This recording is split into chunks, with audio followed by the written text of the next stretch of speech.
Hello, my name's Tom Macey-Dare. I'm a barrister here at Quadrant Chambers.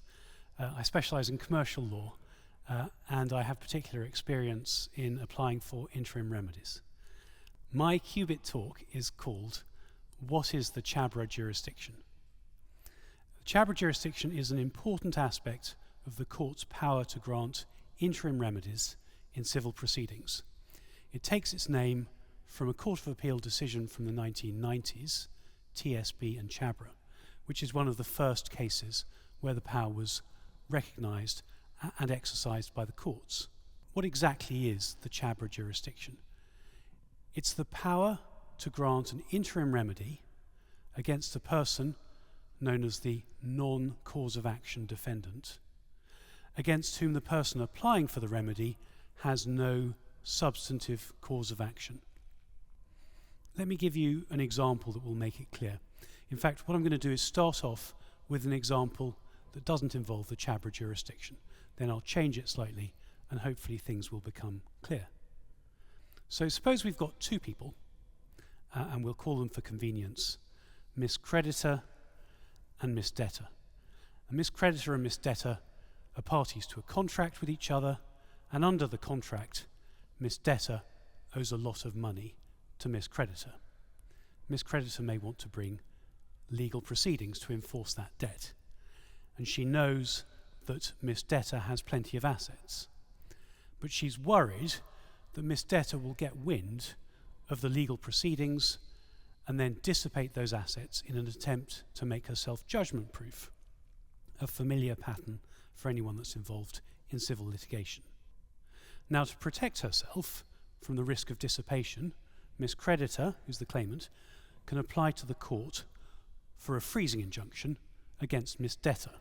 And that's an interim remedy which the court grants in support of and ancillary to Miss Creditor's substantive claim against Miss Debtor for the contract debt. So that ancillary function of the interim remedy is important. It reflects a fundamental principle that the courts can't grant interim remedies in a vacuum. They have to be ancillary to a substantive claim. Now let's change our example slightly. Same situation as before, except now none of Miss Debtor's assets, that's the defendant, none of Miss Debtor's assets are in her own name. A big house, fancy car, the bank account full of cash, they're all in the name of her boyfriend, who I'm going to call Stooge. Another familiar situation, familiar pattern. Now in that situation, Miss Creditor may think it's still worth suing Miss Debtor. She thinks she can prove that those assets really belong to Miss Debtor and that Stooge is just holding on to them as a nominee or as a trustee for Miss Debtor. And so the idea is that if Miss Creditor gets judgment against Miss Debtor, she ought to be able to enforce that judgment against Miss Debtor's assets, which are in the hands of Stooge. But here's the problem. How does Miss Creditor stop Stooge from dissipating those assets before she can get her judgment against Miss Debtor and enforce it against those assets?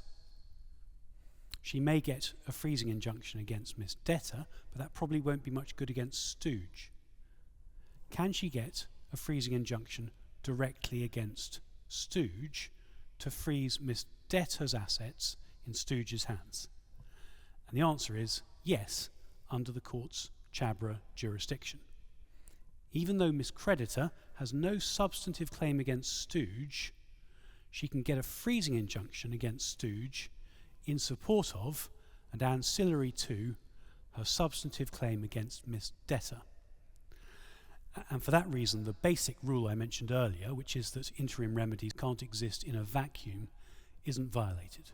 Now, what I've just outlined is the classic paradigm case of the court granting an interim remedy under its Chabra jurisdiction.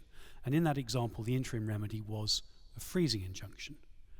Now, in practice, almost every time the court exercises its Chabra jurisdiction, it does so by granting a freezing injunction. That's what this is really all about. Now, I began this talk by describing the Chabra jurisdiction as a power that the court possesses, but it's not an independent, separate power. It's part of the court's more general power to grant interim injunctions and other interim remedies, which are sometimes called by different names, but which are really just specialised forms of interim injunctions. And that general power to grant interim remedies is, in theory, almost limitless. The court can grant an interim injunction in its discretion whenever it considers it just and convenient to do so, provided, of course, that the respondent is amenable to the court's jurisdiction, either because he's physically present in England or because proceedings can be served on him out of the jurisdiction under the CPR. Although that power is theoretically very broad, in practice, the courts have developed various principles over the years to guide judges when they're deciding whether or not it is just and convenient to grant an interim injunction in a particular situation. That's also true in the case of the court's Chabra jurisdiction, although the relevant principles are very much in the process of development. Now, generally, in order to get a freezing injunction against a non-cause of action defendant, so a Chabra injunction, what you have to demonstrate is, first of all, a good arguable case that your non-cause of action defendant, that's Stooge if you remember my previous example, holds assets which would be amenable to some process ultimately enforceable by the courts, by which those assets can be made available to satisfy a judgment against the substantive defendant, that's Miss Debtor in my example.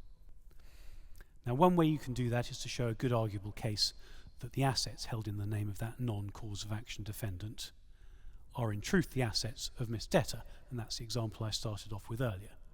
But there are other ways in which you can do so too. So, for example, suppose that Miss Debtor is actually a company, Debtor Limited, and suppose that it's on the verge of insolvency. And suppose that Stooge, remember he was our non-cause of action defendant. In this example, Stooge is a director and a shareholder who's received payments from that company while it was on the verge of insolvency. In that situation, if a liquidator was appointed over Debtor Limited, he might be able to recover those payments from Stooge for the benefit of the company's creditors, including our friend, Miss Creditor.